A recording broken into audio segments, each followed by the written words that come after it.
Hey guys, really quick, I wanted to take a second and talk about podcasting. Why? Because this medium has been the greatest thing to ever happen to me.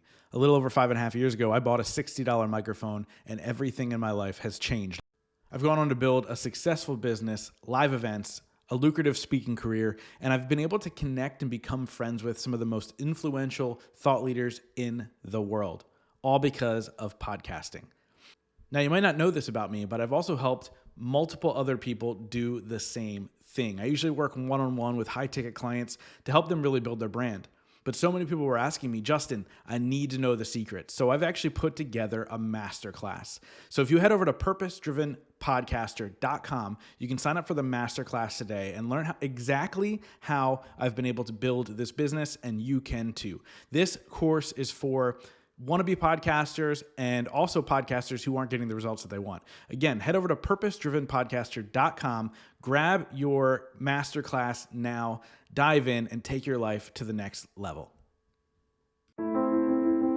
Welcome to the Growth Now movement. I'm your host, Justin Shank. I'm an entrepreneur, speaker, and podcaster who years ago decided to go on a journey on how to grow in all areas of my life. What I found out was it's really a matter of focusing on the 4 pillars of life: business, relationships, spirituality, and wellness. And that's what we do here. We explore how to continuously grow in those areas, all while having a ton of fun doing it. I'm really excited you're on this journey with me. Now let's get to this week's episode. This week, I sit down with Ricky Debler. Ricky is creating magic at the food and beverage outlets in Disney's Epcot Mexico Pavilion, at Disney's Coronado Springs Resort, and Frontera Cocina Mexicana by Chef Rick Bayless at Disney Springs. But he's also so much more than that. He's really a modern day investor, right? In this episode, we talk about so many things. We talk about family business and what it's like to grow up in the public eye, to grow up working for Disney, but also working for his family, and what that has taught him and what he's learned from it, and he's taken in to do many other things, right? We talk about NFTs. So if you're curious about NFTs, this episode is for you.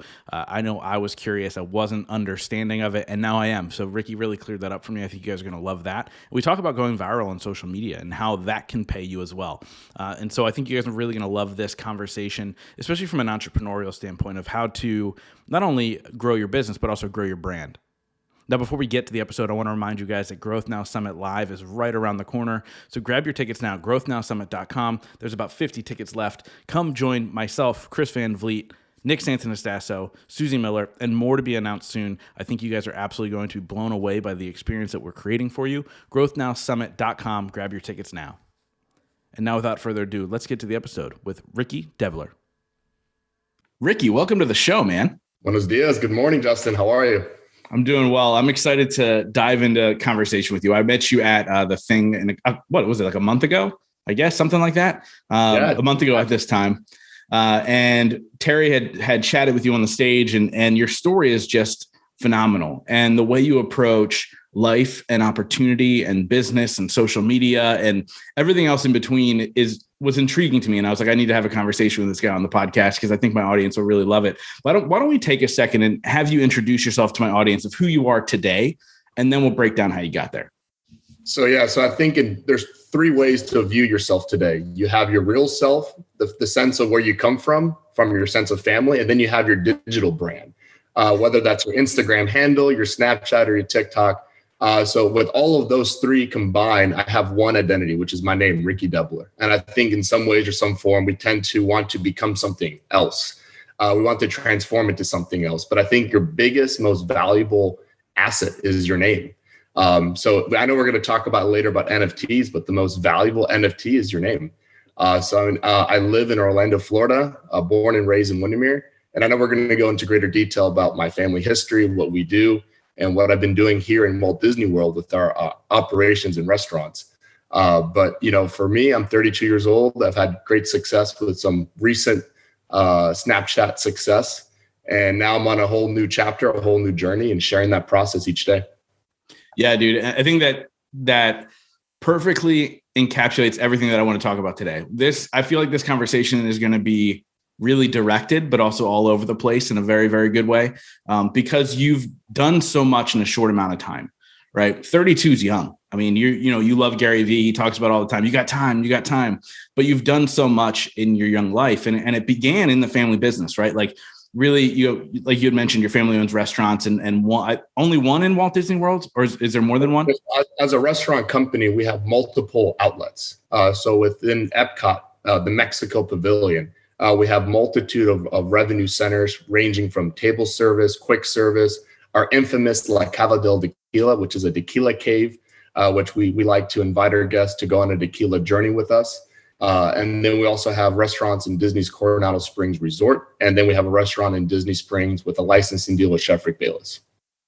So yeah, crazy. Let's talk a little bit about that, man. What was it like being raised? Like, obviously everybody knows the Disney brand, right? And anybody who's been to Epcot is most likely eat at your restaurant because it's the go-to place, right? I feel like it's like the food that everybody can find for the whole family. Like kids aren't always eating Moroccan food, but they can definitely chow on some tacos, right? And so when we talk about that, like, what was it like being raised in that type of environment, right? Because Disney is such a large brand, and there's so much that comes with that. So let's just put into context weather. If you grow up in a cold climate, that's normal for you. If you grow up in a warm climate, that's normal for you. So for me, growing up in the climate of Disney was normal for me. One thing that I kind of would say in terms of perspective, I never was able to see the world, what it would be like going into the Disney ecosystem. I've always been part of it. Yeah. So I do see it in our guests. I see it in the magic in their eyes when they're coming with their family. You see the smiles on the kids' faces and how much Disney means to them. So, but for me, it's part of my life since I was a small kid. I don't know anything else besides Disney. So growing up in that environment, for some people may think, like, oh, that must have been very magical. And it was, but for me, that was just part of my day to day, just being able to feel it, experience it, share it. And then when it comes to our location, Mexico is fun. It's festive, has a strong message of family and love. And then we're the first country as you go through your world procession of Epcot. So for us, we're very lucky to have a great position. We like to say we're the coolest place in Epcot because we have great AC. It's tough to find. It's tough to find shade. It's tough to find air conditioning. And so a lot of that, but a lot of that never really hit me until much later in my life. So, it wasn't until I would say in my late 20s where a lot of this really kind of came full circle, and you start realizing you as an individual, how much responsibility you have and how much of a powerful opportunity you have to build on such an amazing story. Yeah. Do you feel like there's a stress level to that? And I know you talked about the climate, and this is how I was raised, and I'm used to it. And I think that's important to consider as well. But I imagine taking on the reins in how you have within the family business, there's got to be some sort of stress level of that. So, the easiest way to navigate stress is smiling. When you think about Disney, you think of happiness, you think about joy. If I were to describe work, if I were to describe school, I would describe other aspects of life. You don't think about smiles. You don't think about happiness. You don't think about, you think a lot about hard work and think a lot about sacrifice. So my world is just a world full of happiness, a lot of smiles. So when it comes to stress, it's hard to be stressed when you're smiling. It's tough to be stressed when you're with family that you share your happiest moments with, but it's also part of your DNA. The way I am, the way I've always been. I've always been optimistic. I've always enjoyed that sense of enthusiasm. So when it comes to stress, I think, you just have to be very centered, and be true to yourself. And more importantly, having the team, the family, and the foundation to build on. But if, there's things you have to take control, there's things you have to take ownership. But if you don't, things could get stressful. But, tequila, tacos, life doesn't get any better than that. Yeah, right. It's funny, you talk about being a part of this and the mindset of just learning how to smile through times when they're stressful or tough or whatever the case may be. Where did that come from? Is that how your dad raised you? Is that kind of a family thought process? It's a strong element of how I was raised. So you're spot on. My mom is in every sense a living princess. The way she carries herself, her energy that she brings into the room, the fact that she'll remember your name, your birthday, where you're from, everything about who I am from the sense of charisma, love, empathy, passion comes from her. So she taught me to smile. She taught me to love. She taught me to embrace life. Family was a huge component in that. Huge. Yeah. Now you had mentioned, obviously, Snapchat and TikTok and social media and NFTs and all these things, right? A lot of people in your situation, I would imagine, and I'm just assuming here, would be okay with just running the family business and, continuing that legacy that your family has created. But you have gone into so many different other ventures, including getting a ridiculous payday from Snapchat. And I'm not afraid to say it because I saw it on your Instagram. So it's a public thing. Let's talk a little bit about you diving into social media first, and what was drawing you near, and what is the long-term goal with your social media? So I mean, if you talk to most dynamics of marketing and most dynamics of promotions and campaigns, there's a strategy in mind. And for me, my strategy isn't something in which I want to get out of it something for my own personal gain. I do this from the sense of developing value, creating value, and also I love the process. So my whole engagement with social media is just in some way, in some form, just sharing my life with people and engaging with people. It comes with the territory of being extroverted. It comes with the territory of being social. It comes with the territory of not being shy. But everything about social media has constantly just been a process. And I mean, it changes from day to day, week to week, month to month. But there was never an intention of saying, hey, I'm going to do this for a monetary gain. None of that has ever been my focus. Never been a focus of saying, I want to be famous or Instagram famous, or I don't want to be an influencer. None of those things have ever been part of my vernacular. So a lot of this just comes from process and gaining a sense of joy, and never overemphasizing the production of this, just being comfortable with the sense of who you are.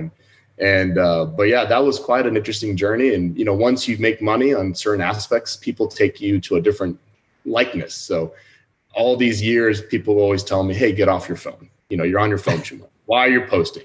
You start hearing the words, hey, that's cringe, man. Why are you doing this?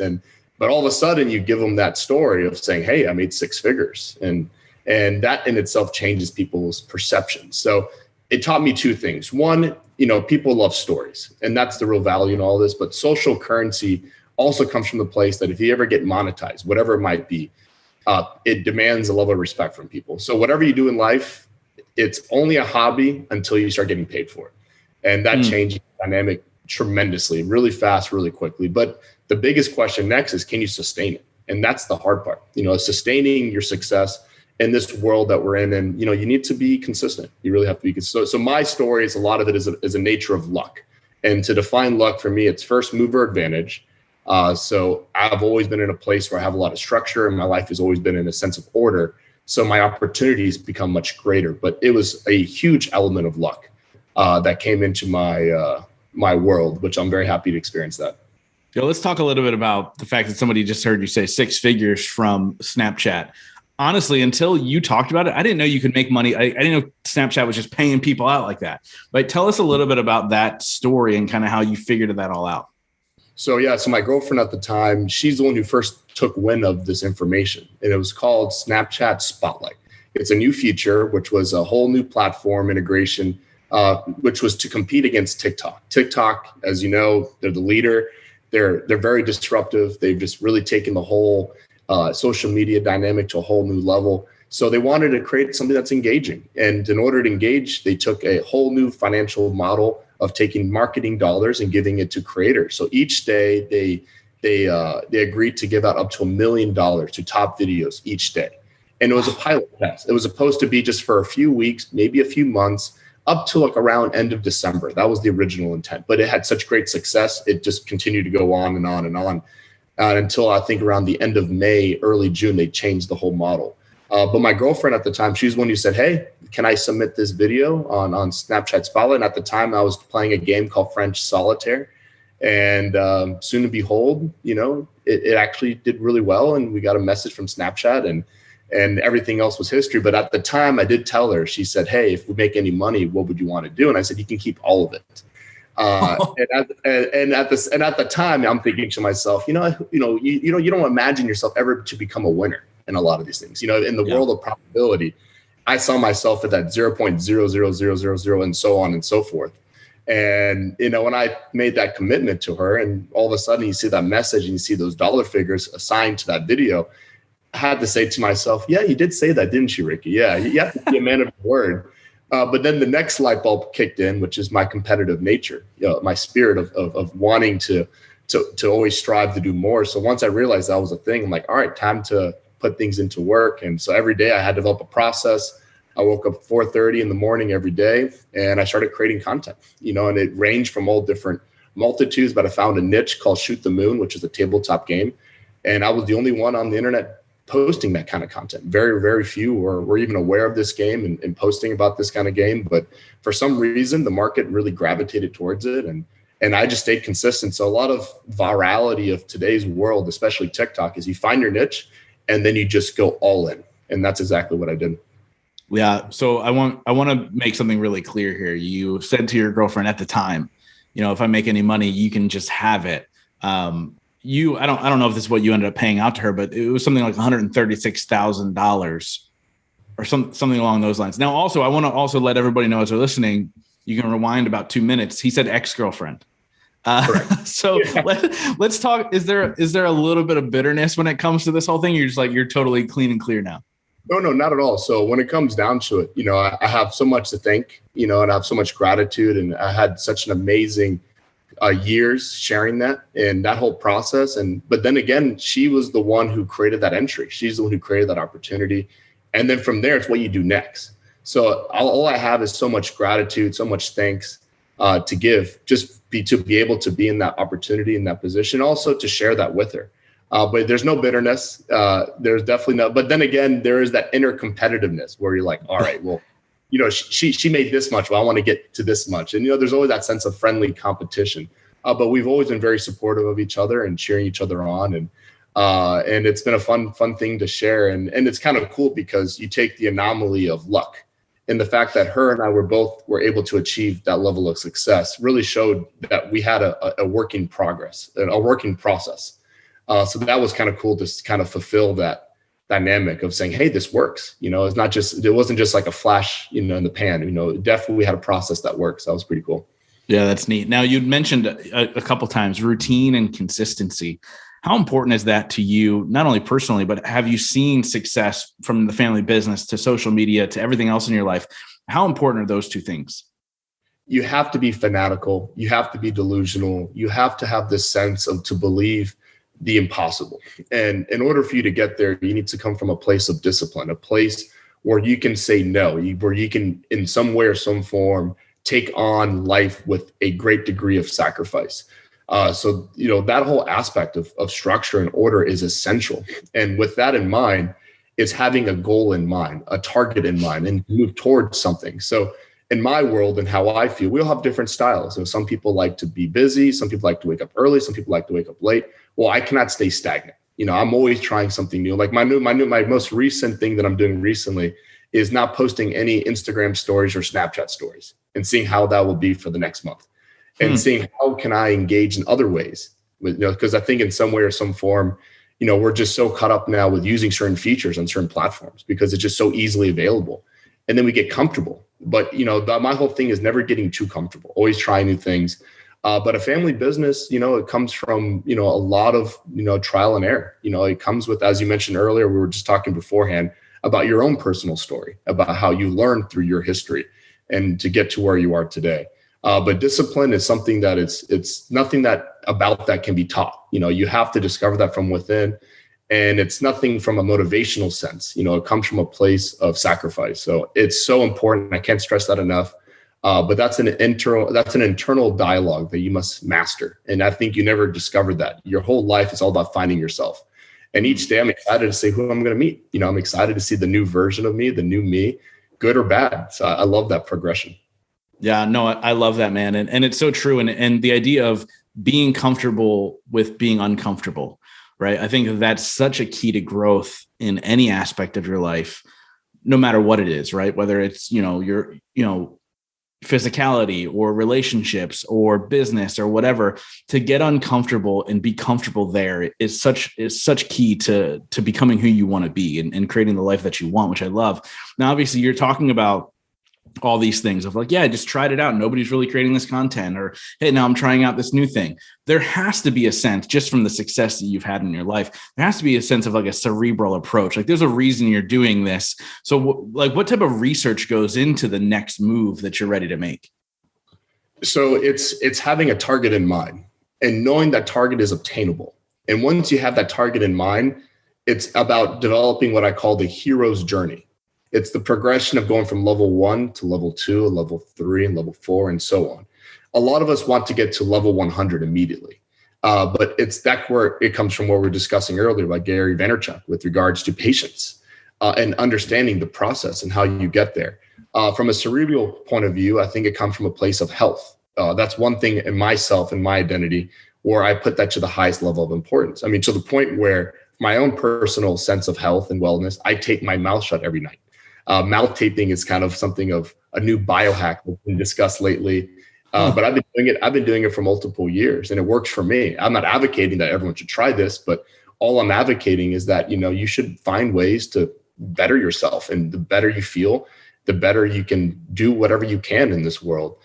So for me, the most disciplined structure of my life and my wellness is my physicality, my level of focus of fitness, my level of focus of nutrition, and my level of focus of always trying to optimize yourself. So, I mean, the last month, I decided to go caffeine free. Today's the first day I've actually had caffeine in a very long time.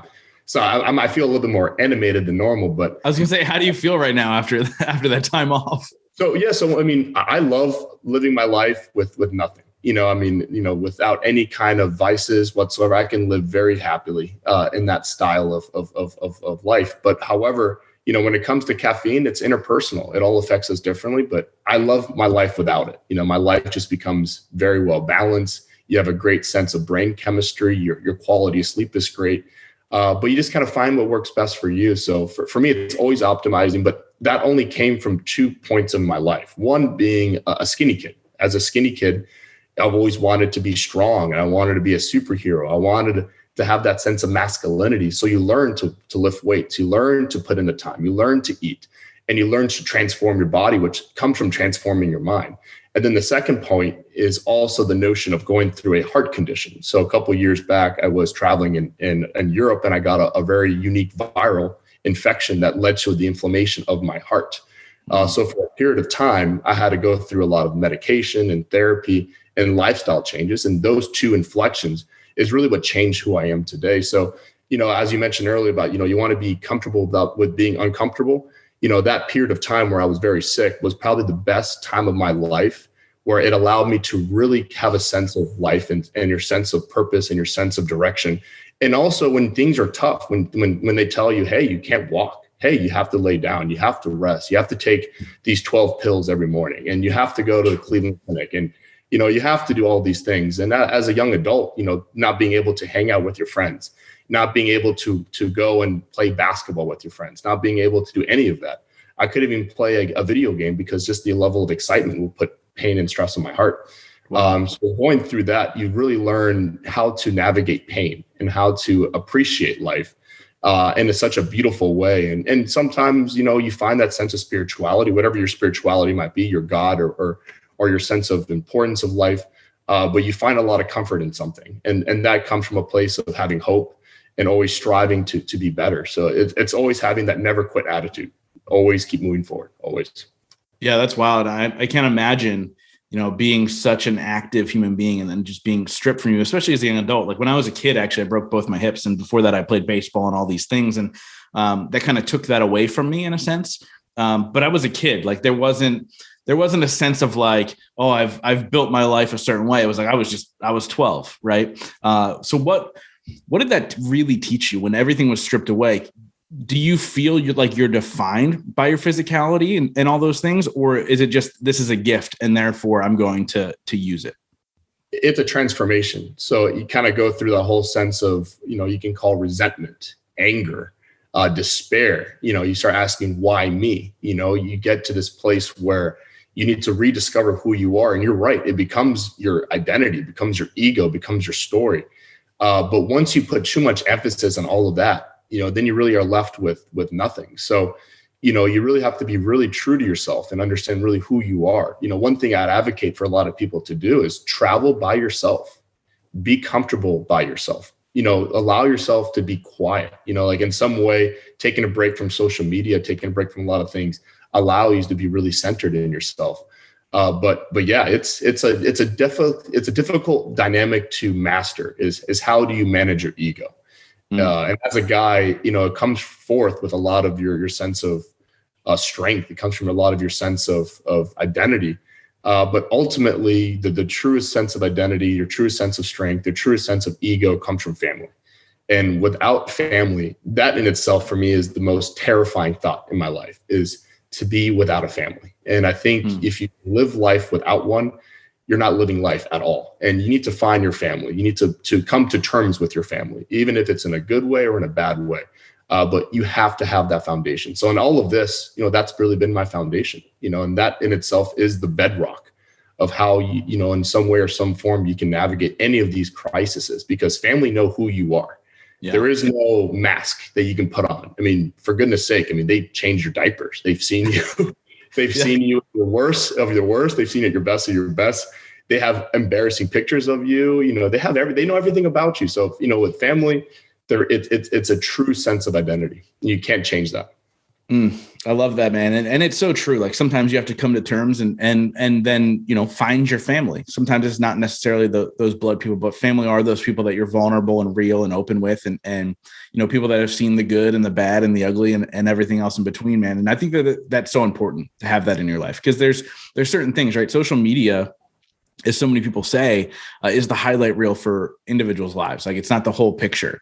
I also don't like when people cry and complain on social media. So I'm glad it's just the highlight reel. Now, some people get bitter about it, right? You can share your vulnerabilities and your low moments, but hopefully you do it from a place that you've already overcome, right? That's kind of my thought process with that. But I want to shift gears really quick and talk about NFTs. And I'm going to preface this conversation with, I don't get it. I don't understand it. I know what they are. Obviously we mentioned Andy Storch before I hit record. He's an NFT guy, and he's been he actually started a podcast about NFTs, which is wild. But I don't get it. Talk to me about what is a non-fund. I'm not even going to say it right. Non-fungible token or something. Talk to me about what this is. Let's start there, so people who are listening that don't know, they can understand it. Yeah. So it's one of one. It's to be of something that cannot be replicated. In the same sense that you are an individual, your name, your fingerprint, your DNA. Think about an NFT like your DNA. It is your fingerprint. And the NFT that is going to be discussed is all digital assets that are saved on the blockchain. Of all these blockchains, we use the term cryptocurrency. And crypto is all about the blockchain mechanic. But majority of NFTs, like 99% of them as of today, are all built around what we call the Ethereum network, the Ethereum blockchain. And what makes Ethereum unique is that on this blockchain, which each of these are little blocks where information is saved and it's verified and it can never be altered. There's a sense of indefinite storage, but then also there's a smart contract utility. And what that means is that the contract of whatever you were to apply to the set asset can have a dynamic of use where all of a sudden this NFT that you own can impart a greater sense of value. So like if you were to put this into context, take, for example, a home. If you were to sell your home, you can have the deed of the house as a part of your contract that for any future sale of this house, you will get a 5% return of any future sale. So all of a sudden, that can be applied to music, that can be applied to art, that can be applied to a multitude of other dynamics of life, where all of a sudden the middleman and some of these dynamics of business are now completely being reimagined. So now if you're a creator, if you're an artist, you have now a greater opportunity to gain value indefinitely. So before, if you made a song, you may just get X amount of dollars for the song itself, but now you can get X amount of dollars for every time it's played, shared, and so on and so forth. So the NFT world isn't the value of the art. It's the value of the technology and the utility behind it that gives what I would say a whole new wave of expression for artists that we haven't seen yet. I get it now. You actually explained it to a point where I get it now. Because in my mind, I was like, it's digital. It can be replicated. Like anything digital can be replicated in some way, shape, or form, but it's about owning that one piece. Now, what makes an NFT so valuable? Obviously Gary Vee, because I'm sure it's because of his brand, but what makes an NFT valuable? So it's all speculation. At the end of the day, it's all speculation. And right now we have yet to really understand the market actualization of the real value of some of these NFTs. You have the CryptoPunks that are worth $500,000 plus, and some selling for multi-millions. Now you have the Bored Ape Yacht Club collection that's also growing to such a great value. But all of these are all subjective. All of these are just values that we as a market have yet to truly understand. So as of right now, there's a lot of hype. There's a lot of speculation. There's still a lot of things that have yet to be fully understood from a regulation standpoint. So from a point in which how these are going to be defined, taxes, income, all of these dynamics have yet to be truly fully understood. But when it comes down to it, there's this whole understanding that, with regards to anything, having the first of something is very valuable. And in a lot of ways, these NFTs are being representative of being the first of their kind, and they're being the first editions of their kind.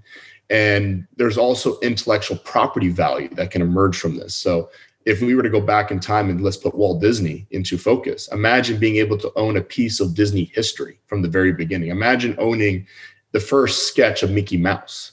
And now this is where things get quite interesting. So now what happens is, now because of the notion and the digitization of some of these NFTs, you can have a derivative of ownership that we have yet to see. So for example, there's one Mona Lisa.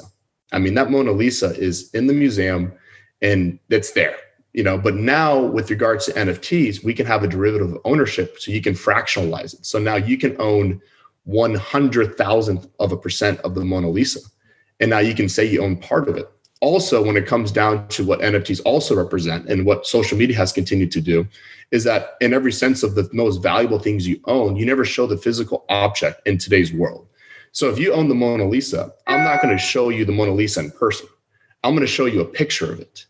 So what's happening more and more is that when it comes to your sense of identity, you don't go around carrying your Harvard diploma or whatever diploma of credibility. In a lot of ways, what we carry ourselves now in the modern era is that blue check mark that we have with our Instagram handle. So NFTs is just another mode and another opportunity of expression. It allows us to carry our identity, our status, as well where we align in a sense of community. But now it's going to create a whole new opportunity where you as an individual can now be part of something and have a sense of ownership and have something that before we never been able to explore. So it's going to be really exciting how all this comes up. But to answer your question, we really don't know where all of this is going to stand. So in the next few days, weeks, months, years, we don't know. But it's an exciting journey. But I do encourage everybody to enter this space from an educational point of view. Don't look at this from a transactional point of view. Don't look at this in the sense of trying to make money. It's very risky, very volatile. But in terms of education, depends on how you like to learn. I like to learn very hands-on.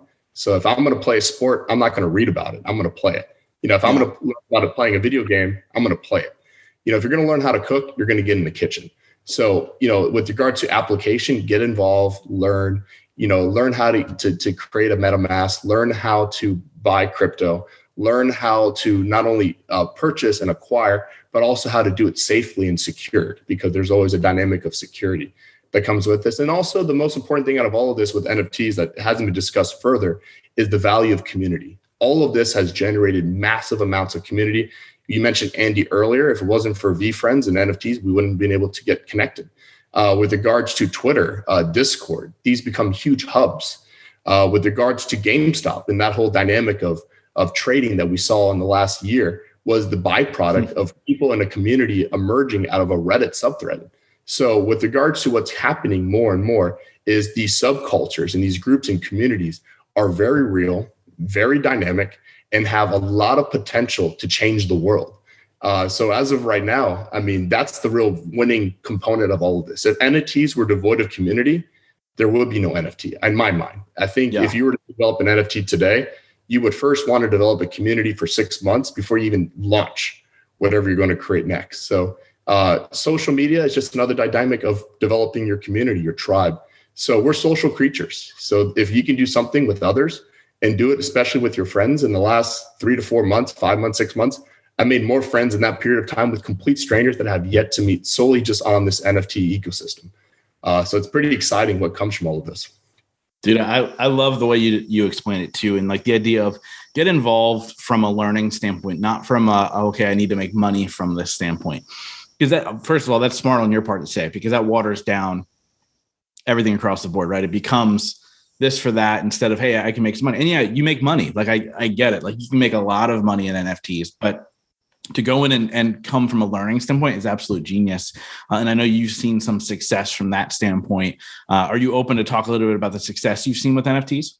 Yeah, certainly. So, with regards to the timing of all this, I ended my relationship of several years. Here I am sitting with a lot of cash with Snapchat. And this is cash that I just won. So this is not money that I need to live off of. This is just I guess at this point, this is fun money. So I decided to take all of that, put it into crypto. And with Gary Vaynerchuk's direction and with his conviction, I jumped on board and I proceeded to spend over 6 figures on NFTs, particularly within VeeFriends. I ventured into other collections like Bored Ape Yacht Club. And from that starting point in May and June, all of these have gone to a very high value. So up to 2 million, I would say at one point. So my whole collection went to a multi-million-dollar value. And that's all specific to demand. That's all specific to supply. However, you need to actualize a lot of this. So what happens in some sense is that I'll become a romantic. I want to hold on to, because there's a sentiment, there's a sense of love. And also there's a sense of permanence. So when it comes to most things in life today, I mean, the ledger of life is not so absolute. With regards to blockchain, the ledger of life is absolute. Everything you do in blockchain is saved forever. So part of me doesn't want to just get into this world of just being known as the guy who jumped in early and then sold early. Kind of like, and I like to chase the story. So like for me, when it comes to my style of investing, my style of what I've done with NFTs, it's always been built around a story. So I got obsessed with one character with VeeFriends called Ernest Ermine, and my dream was to collect every single one of his tokens. However, I realized that was going to be a pretty hard task. It was kind of like Gary Vaynerchuk's story of one day buying the Jets. Yeah. But that became my purpose. That became my purpose. But then again, I have yet to actualize any of this yet. But, maybe in the next coming weeks, months, I might start selling a few. And I hope they can create some happiness for people who do buy these. But the market is the market. The market will have its ups and downs. And this is a marathon. And we're just starting. We're definitely just starting. But in my story, in my mind, I've always had this idea that in 1 year, I want to make $1 million solely on social media and NFTs. So part of that narrative will have to come to some closure in the coming months for that 1 year timeline. And because for me, that's part of my story. I want to have that story. And that's what I'm after. $1 million is amazing. It's incredible. It's life-changing. But for me, what's more valuable than $1 million is having that story. That story in itself it's priceless. And that's what I'm after. Stories are important, man. It changes the game for so many people, not only from their own standpoint of joy, but also from a brand standpoint. When you have a story like that, it's game changing for you to get to that next level. I love the opportunity to sit down and chat with the people I get to on this podcast, right? And as we discussed, I've been able to interview some of the most successful people in the world, however you want to define success. But my question for you, Ricky, is what is your definition of success? And what are 3 things you do every single day to ensure that success for yourself? So for success, for me, it's about finding yourself. Because at the end of the day, you may have all the accolades, you may have all the wealth, you may have all the opportunities. But when you sit in bed and you're by yourself and you're alone with your thoughts, that in itself is my definition of success, is the narrative that you have in that moment. There's not that validation that you're getting in other aspects of your life. So success for me fundamentally comes from that place in mind, is finding yourself, and you never really get there. And when it comes down to some other things, I've been around with some communities and different circles where I've been around very wealthy individuals, very successful individuals. But that doesn't change the fact of them being better than you or not. It just shows you an application of time. So there are people in this world, you can be in a room where these people are making 8 figures. But what that shows to you is that they devote their time and life towards earning money and developing money and creating wealth. But there's other aspects that you can do and that you've developed and you've done that you develop your own sense of mastery. So success isn't always a monetary definitive value.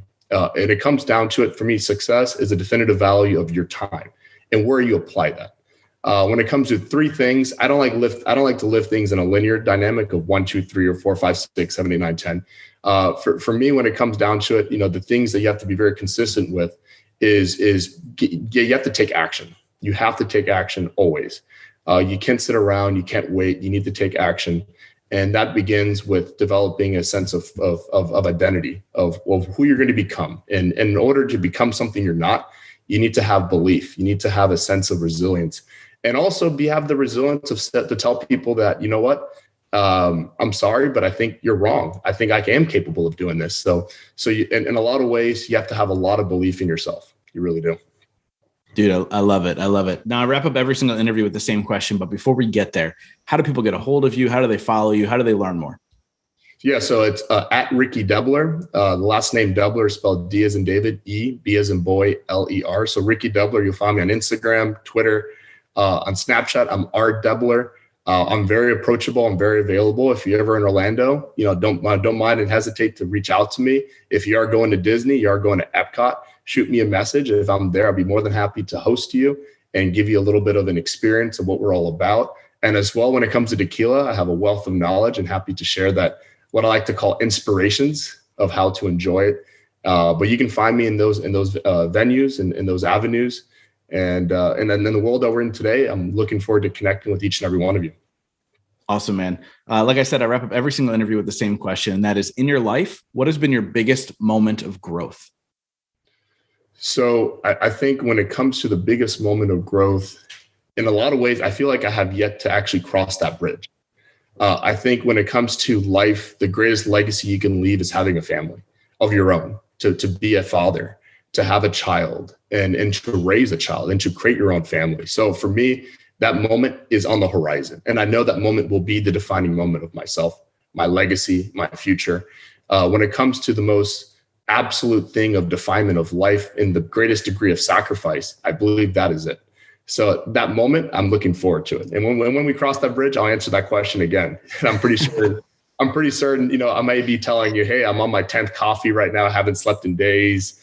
But I'm looking forward to that moment. That in itself is the one moment I'm really looking forward to the most. I love it, man. I love it. Ricky, thank you so much for coming on and sharing your wisdom and your story and your journey. I'm excited to see where you go in the next 10, 15, 20 years and to stay connected and have you back on the show when you do reach that moment. Because look, I don't have my own kids, but I'm helping raise my girlfriend's 2 kids. And it's the toughest thing on the planet. And so I'm excited to have that. I'm excited to have that conversation with you when that time comes, man. Thank you so much. Muchas gracias. Thank you so much. Thank you guys so much for being a part of the Growth Now movement. This is how you can really help me out. If you guys enjoyed this episode, please share it out on Facebook, Instagram, Twitter, all that fun stuff. And let's grow this movement to epic heights. And it's all going to be because of you guys. Thank you so much. And we'll see you next week.